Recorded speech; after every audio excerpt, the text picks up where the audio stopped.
Bonjour à toutes et à tous et bienvenue sur ma chaîne Arwa. Aujourd'hui, nous allons faire des sablés à la noix de coco grillée. Donc, ce sont des sablés que j'aime bien faire pour la période de l'Aïd, mais aussi en dehors de la période de l'Aïd parce qu'ils sont faciles à faire, très bons et surtout très rapides à réaliser. Ils sont vraiment ultra fondants.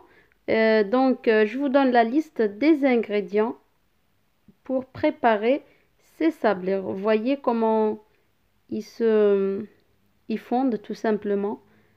Mais ils tiennent à la cuisson, hein, n'ayez pas peur, ça tient vraiment. C'est juste que une fois que vous mangez, ça fond en bouche. Alors, pour faire nos sablés, il nous faut donc un œuf, un sachet de sucre vanillé ou de la vanille liquide, 100 g de sucre semoule en poudre, 60 g de noix de coco que je vais griller par la suite. Je vous donne d'abord la liste de tous les ingrédients. 130 g d'huile de tournesol. Il nous faut évidemment une pincée de sel, une petite pincée de sel. Ensuite, 125 g de beurre que vous laissez à température ambiante, ce que je n'ai pas fait parce que je n'ai pas eu le temps. 7 g de levure chimique et exactement 490 g de farine type 45. Donc, dans le bol, là, j'avais 500 g de farine. Alors, on va griller nos 60 g de noix de coco. Donc, attention, ça va très vite. Vous restez vraiment à côté. Évitez de la griller à l'avance parce qu'après, elle perd de sa saveur, ce qui est dommage parce qu'une fois qu'elle est grillée comme ça, qu'elle est encore tiède, elle a un très très bon goût. Et une fois qu'on a grillé notre noix de coco, on la réserve juste à côté.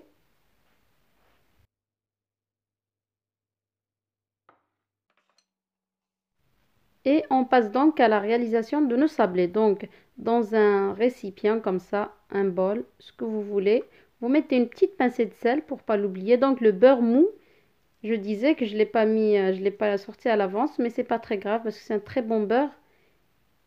Il va commencer à être en mou tout seul. Donc, je mets le sucre, les 100 g de sucre avec le sucre vanillé et je travaille le tout.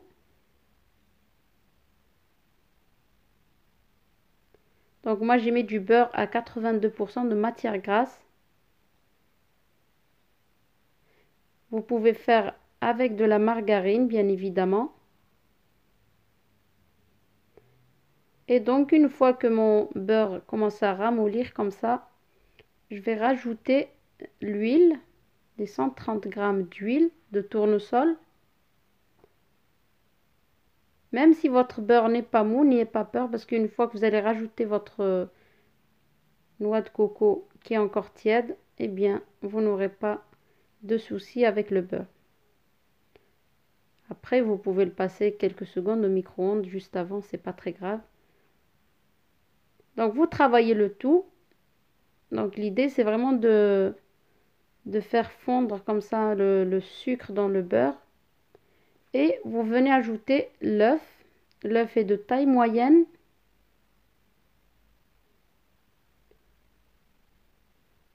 Donc, vous mélangez entre chaque étape. Puis, vous allez venir rajouter la noix de coco qu'on a grillée. Elle dégage un parfum, vraiment c'est excellent dans les sablés. Donc, vous travaillez le tout. J'ai pas coupé la vidéo, je l'ai juste accéléré. Comme je vous ai dit, ça va vraiment très vite la préparation. Et là, donc j'avais 500 g de farine dans mon bol.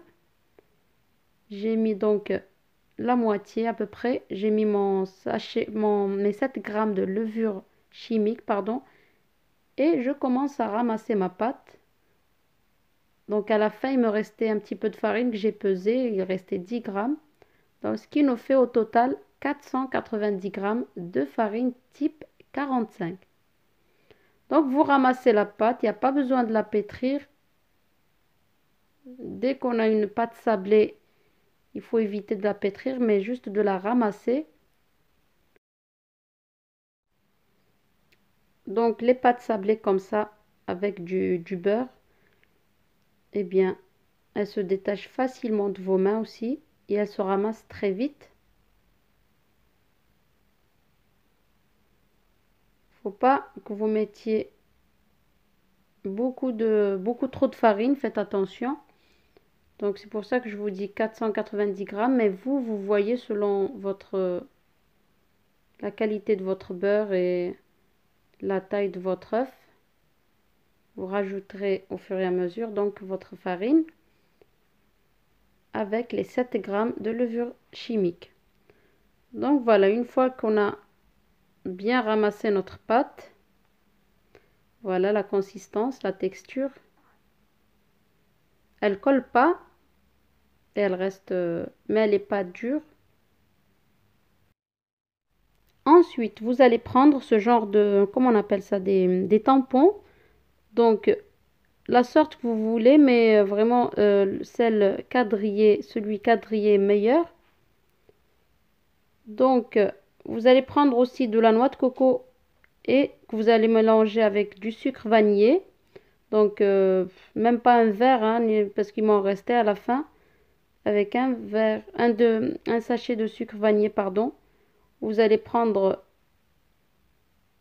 un peu de pâte que vous enroulez en boule, en boulette plutôt, et que vous allez déposer sur votre papier cuisson, donc sur une plaque. Vous allez venir appuyer avec votre tampon. Et donc, vous allez faire de même pour le reste de vos boulettes.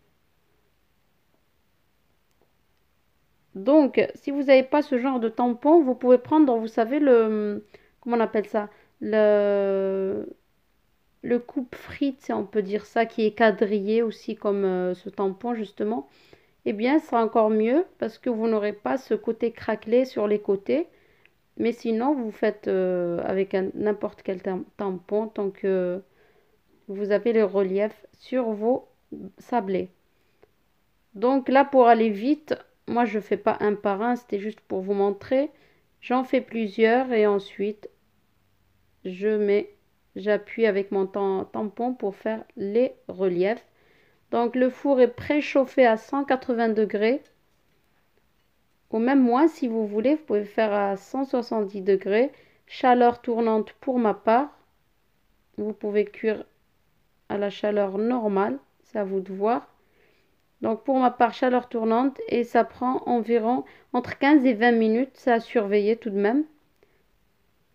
Et donc pour le restant de la pâte, si vous n'avez pas d'autres plaques, vous filmez pour que ça ne sèche pas. Et vous enfournez votre première plaque. Donc il faut quand même que ça prenne une belle couleur dorée, bien dorée. Et donc voilà, après cuisson, ce que ça donne. Vraiment de très beaux biscuits. Alors pour la quantité, j'en ai eu pour une bonne cinquantaine parce que je les ai fait petits.